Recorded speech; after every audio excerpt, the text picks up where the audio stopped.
I thought by now Clemson football would have some bigger news on the coaching carousel front. So much is changing around the landscape. Michigan, the most recent opening, Lane Kiffin going to LSU. Just so much happening. But Clemson's been eerily quiet. We have seen rumors. We have some things that we now know are true. Garrett Riley interviewed in North Texas, did not get that job. He interviewed at Coastal Carolina, did not get that job. I don't know if there are other head coaching jobs available for him. We will find out in the coming week or so. But if he doesn't go anywhere that relieves Clemson of the buyout, Coach Sweeney will have a decision to make. Over in Utah, Kyle Whittingham has stepped down as the head coach, which means their offensive coordinator, Jason Beck, could be available. They had a great rushing attack there with a rushing quarterback. Seems like Clemson's bringing in rushing quarterbacks. That could be an interesting one to keep an eye on. He has coached at Virginia and Syracuse, so he has been in the ACC before. His time at Syracuse was actually with Garrett Schrader and an offense that wasn't so good, though. So it's not a perfect resume, but that's an interesting name. But first, we got to find out what the future is with the Clemson offense and Garrett Riley. There was the Samford talk, and that was real as Clemson had some support staff, including Will Sweeney going to Samford over in Birmingham.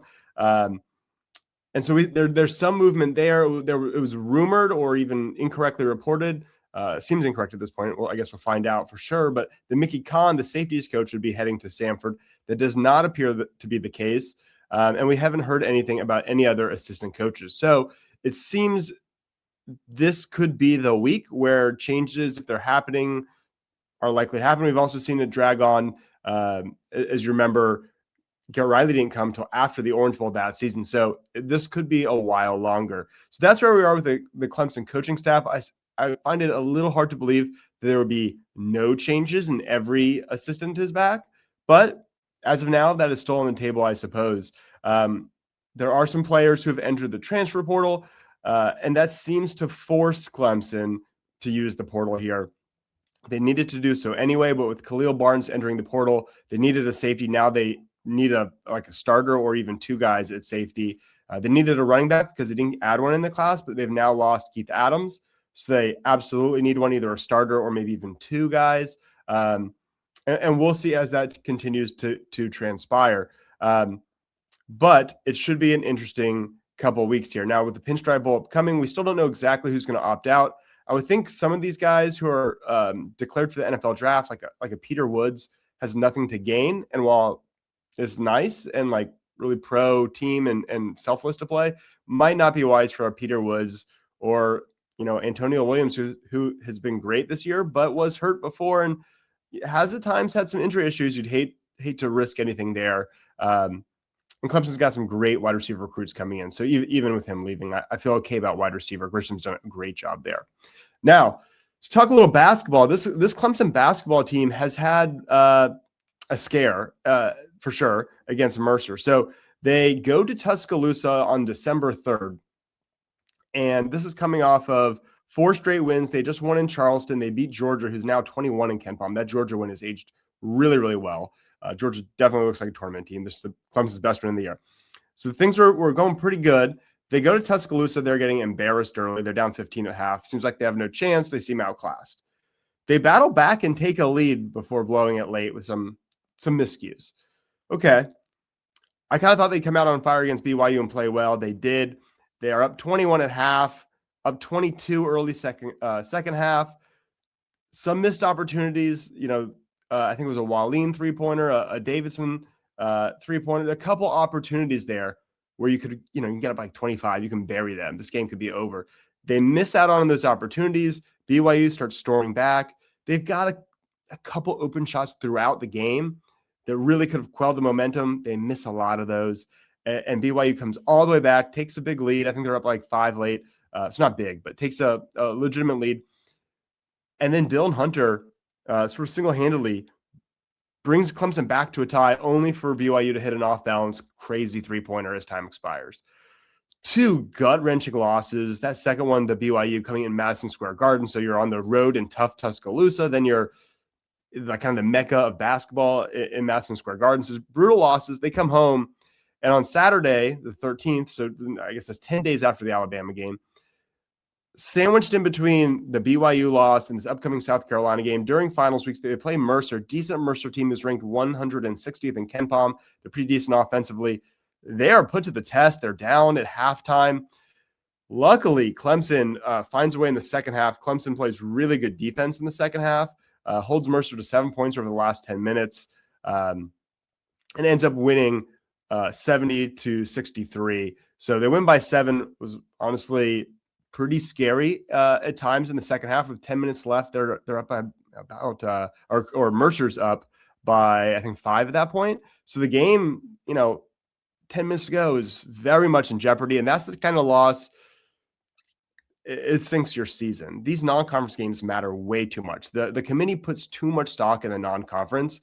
It's really pretty silly, and a loss to Mercer would really, really kill them. They have a really great win against Georgia, but the Georgetown loss hasn't aged that well. I thought Georgetown was excellent because they beat Maryland. Turns out Maryland's not good. Turns out Georgetown's not that great. West Virginia's only okay. So against teams that are currently in the top 150 of KenPom, Clemson is just 2-3. Clemson's got to finish strong against South Carolina and Cincinnati. I want to pause real quick and tell you how you could support this channel. Certainly liking this video and subscribing to the channel helps a lot. And another thing you can do is support our sponsors. One of them, Section 103. They released a line of Clemson apparel. This shirt is part of that line. This one features the Clemson cadence count. They have a lot of other different unique designs that hit on Clemson traditions. They have them on t-shirts. They have good-looking polos and hats. So jump over there, jump to their website, section103.com, and use code RYAN10 for 10% off so they know I sent you. So South Carolina is up next. The Tigers host the Gamecocks on Tuesday. The Gamecocks really haven't been great this year. They've played 3 teams inside the top, I guess you could say, the top 189 in KenPom. But really, the top 60 in KenPom is really the metric to look at. They've played 3 teams in the top 60 of KenPom. Everyone else outside the top 189. So 190 is Southern Miss. Everyone else, Southern Miss or worse. They beat Southern Miss in overtime, needed overtime to do it. All 3 decent teams they played. Butler, they lose by 7. Northwestern, they lose by 2. Virginia Tech, they lose by 3 in overtime. So I don't know how good South Carolina is. They're 89 in KenPom. I think they're probably pretty good defensively. That's sort of who they are consistently. Seems like they're always bringing a rock fight, a real grind of a challenge defensively against Clemson. I imagine it'll be the same this year. They're forcing opponents to shoot 28.5% from 3. So forcing them into bad shots they don't like. Their effective field goal percentage as a defense is 31st nationally. So they're great at forcing bad shots. They're pretty good at securing the rebound. They rank 75th in defensive rebounding percentage. So they'll force you to take a bad shot and they'll get the rebound. They will not turn you over.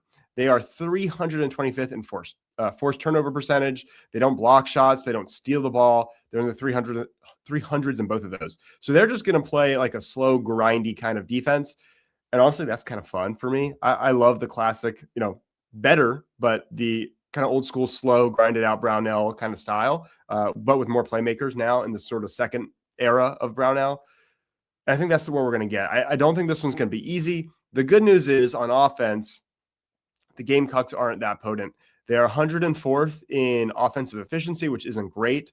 But what stands out to me is they are 263rd in three-point percentage, yet they're 36th in the proportion of shots that are threes. So they shoot a good bit of threes. Nearly half their shots are threes, and they shoot them at a horrible percentage. Clemson is not a good three-point shooting team. They don't shoot as many, though. They don't shoot as many as the Gamecocks, and they make a higher percentage of them. So as bad or disappointing as Clemson's been from three, South Carolina is way worse. South Carolina has to lean a lot on Michi Johnson, the guy who was at Ohio State. Then he went to Clemson. Then he went to Ohio State. Then he was back. Sorry, not Clemson. Went to South Carolina. Then Ohio State. I was back for a sixth season. This one in Columbia for the Gamecocks. He could score at all levels. He could shoot the three, 37.5%. He could get to the line, make free throws at 71%. He gets to the line a lot. He could, score in the paint. He's done good. He's done well in their 3 games against high major, high level competition. He went for 18 points against Virginia Tech, 15 against Northwestern, 24 against Butler. So I think the scenario here is Clemson needs to get the ball to Godfrey Welling and Davidson in the post. If that works and you could beat them that way, game over. Clemson's got a huge advantage in the post. South Carolina's going to need to disrupt that, force them to shoot threes, and then Justin Porter and Dylan Hunter have got to make some threes. If they don't, that's where the offense gets dicey. Clemson does not have a deep cast of guys who can make threes. They've got Porter, Hunter, and sometimes Jake Wally, and that's about it. Everyone else, it comes and goes. They're shooting it at a third, 33% shooter from three or worse. That's not really not great. The two freshmen, Ace Buckner and Zach Foster, are shooting below 30% from three. They're really not major threats there, even though they're good at attacking the basket. So South Carolina wants to force Clemson to shoot threes and hope Porter's not the one shooting them and doesn't get hot. They can do that. They've got a chance. Now, Michi Johnson is their threat offensively. So that's going to be the game plan. Turn it into kind of a grindy, slow-paced game, which Clemson's, usually happy to play those games. That's sort of the recipe for both teams. But Clemson's got to dominate the post. So we'll see. This is a game where Clemson cannot lose this game. South Carolina's 89 in KenPom now, which is fine. I mean, it's not great, but it's, not embarrassing. But SEC might regress a little bit. The SEC is good, though. The SEC is really good.